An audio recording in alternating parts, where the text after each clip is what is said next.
Cube. Débat, opinion et analyse. Explore toutes les facettes de l'actualité.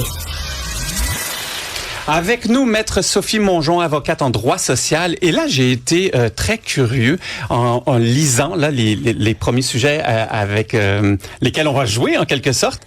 Est-ce que c'est légal de vendre des plats maison, de la nourriture sur Marketplace? Mais clairement, je me suis adaptée à mon animateur, oui, c'est justement. ça. Donc, je suis allée dans tout ce qui est un peu nourriture. Ben oui, là, ça me donne faim, là.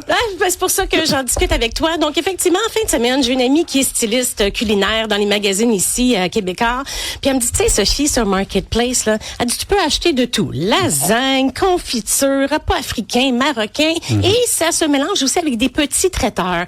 Alors, est-ce que c'est légal ou non de vendre la confiture qu'on fait chez nous à d'autres personnes? Ouais. J'aurais peur au début, tu sais, comme supporter une amie, ok, peut-être, je sais pas, moi, la voisine, d'ailleurs, nos voisins, là, nous, on est très privilégiés, il y en a qui font de super belles confitures puis du bon pain maison, tu sais, donc eux, j'ai aucune crainte. Mais quelqu'un que je connais pas, je sais pas. Ben, c'est pour ça que, oui, c'est légal, mais faut être autorisé, évidemment, par la MAPAC. Donc, tu peux avoir un permis qui coûte 367 $ par année, et puis par la suite, un 144 pour ouvrir ton dossier. Ensuite, il y a une limite d'aliments que tu peux préparer qui est de 100 kilos par mois. Donc, si tu dépasses, le 100 kilos, faut que tu aies un local vraiment dédié à ça. Parce qu'il y a des règles super strictes là, pour l'agroalimentaire. Ben oui, il faut que tu prennes un cours également sur l'hygiène et la salubrité, c'est essentiel. Puis, en plus, faut que tu t'assures que lorsque tu fais la production plus commerciale, faut pas que ça soit mélangé avec ta production familiale. Exactement. Donc, tu peux le faire, mais ça doit être encadré. Et la raison que je vous parle de tout, c'est parce que, justement, récemment, il y a eu 26 exploitants qui ont reçu justement une contravention parce qu'il n'y avait pas le permis approprié. Puis si tu n'as pas le permis approprié, tu peux avoir une amende qui peut varier entre 5 000 et 50 000. C'est sûr que c'est un frein parce que souvent, puis surtout en région, quand je me déplace beaucoup en région, il y a toujours quelqu'un là qui vient me faire goûter leur création parce que je suis dans l'univers. Et puis je me demande toujours, ils me disent on vend beaucoup, je fais ça dans ma cuisine. Puis là moi tout de suite, je leur dis rien parce que je suis drapeau rouge, hein? Mais je me dis mais on vend dans ma cuisine. Je sais pas s'il y a un allergène si vous vendez quelque chose et puis avec du gluten, si quelqu'un a la maladie cœliaque ou si la personne s'étouffe avec vos spaghettis, je sais pas quoi, on est responsable de ça, non? Ben, la personne, évidemment, qui vend l'aliment devient responsable en responsabilité civile. Donc, est-ce qu'elle a de l'assurance en conséquence? On le sait pas non plus. Okay. Donc, si effectivement tu t'étouffes sur un morceau d'os qui était dans le pâté chinois ou peu importe qui a été fait, puis à ce moment-là, ça te cause un préjudice, tu pourrais poursuivre personnellement la personne. Puis si elle avait pas d'assurance, elle était pas legit, à ce moment-là, vous aurez pas grand-chose au bout de tout ça. Il peut y avoir des amendes aussi.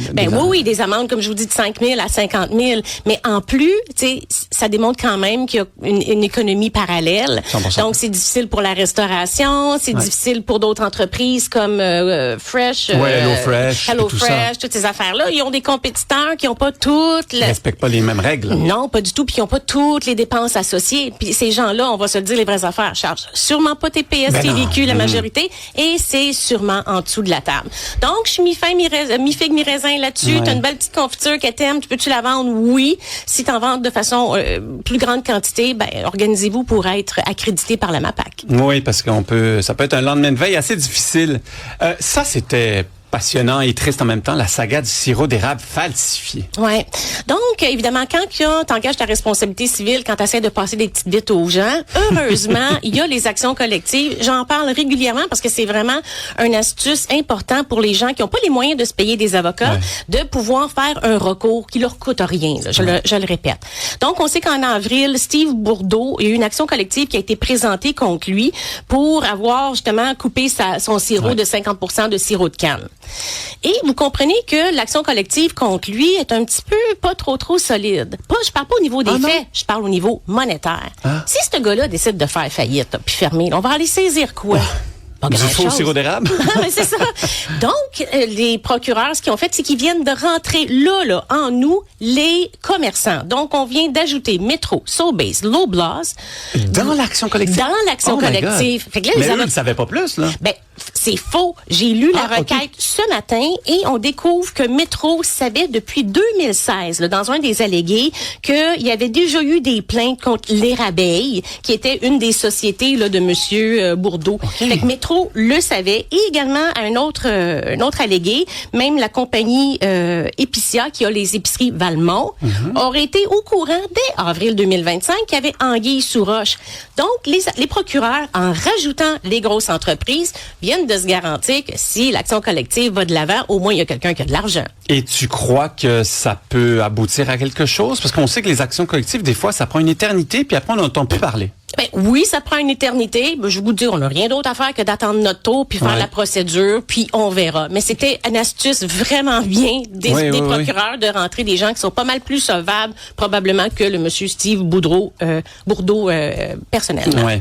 Et si on veut continuer à pouvoir conduire, il faut payer sa pension alimentaire. Oui, ça fait longtemps que je bougonne là-dessus, parce qu'en principe, justement, quand il y a un jugement qui est rendu, comme quoi tu dois payer une pension alimentaire, il y a un programme de perception des pensions alimentaires qui est administré par Revenu Québec. Fait que là, Revenu Québec prend ça, va aller saisir ton argent directement à ton salaire pour être sûr d'avoir l'argent pour payer les personnes concernées.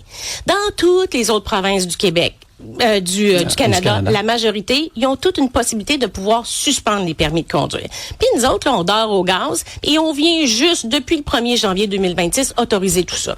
La raison que je vous en parle aujourd'hui, c'est parce que, bon, c'est rentré en vigueur le 1er janvier 2026, mais on a-tu fait quelque chose avec ça? Non, ouais. Et il y a un article de RPM qui nous confirme qu'actuellement, il y a eu 10 personnes qui se sont faites saisir leur permis pour, justement, des amendes non payées, donc un total de 2 millions. Mais nous autres, on est fins ici au Québec, là. Avant de faire cette démarche-là, faut que tu sois en retard de 6 mois de paiement. Wow, OK, quand même, c'est long, là. Tandis qu'en Colombie-Britannique, en Alberta, là, dès que tu es en retard de 3 mois ou de 3 000 $, ils entament le processus. Mais j'essaie de trouver la logique, là. Tu sais, bon, j'ai pas de pension alimentaire à payer et je ne suis pas un avocat, mais pourquoi enlever le permis de conduire de la personne s'il paye pas sa pension alimentaire? Genre, c'est quoi la logique de punition, là? Ben, c'est parce que les gens vont dire, si tu n'as plus de permis de conduire, tu peux plus travailler, tu peux plus payer ta pension. Okay. C'est un peu ça. Okay. On peut dire ça, mais d'un autre côté, c'est vraiment des récalcitrants qui doivent environ une centaine de mille de dollars chacun. Puis il y en a un qui ça fait 13 ans qu'il le doit, fait qu'il y avait comme pas d'autre option. Fait que c'est une façon vraiment, je pense que une des choses que les gens tiennent le plus au monde, c'est son permis de conduire. Oui, non, c'est important. En Colombie, juste avant la Coupe du monde de football qui vient de se dérouler cet été, aux douanes, ils ont envoyé des mémos à tous les hommes qui partaient pour les États-Unis pour voir des matchs, ou au Mexique pour voir des matchs de la Coupe du monde. Ceux qui n'avaient pas payé de pension alimentaire ne pouvaient pas prendre l'avion. Ah, ben. J'ai trouvé ça exceptionnel. Bon, ben voilà. Donc, tu as des obligations. C'est une façon de forcer la main. Donc, bravo Exactement. à eux, là. Ben merci, Sophie Mongeau, avocate en droit social. On en apprendra tous les jours. Merci à vous. Cube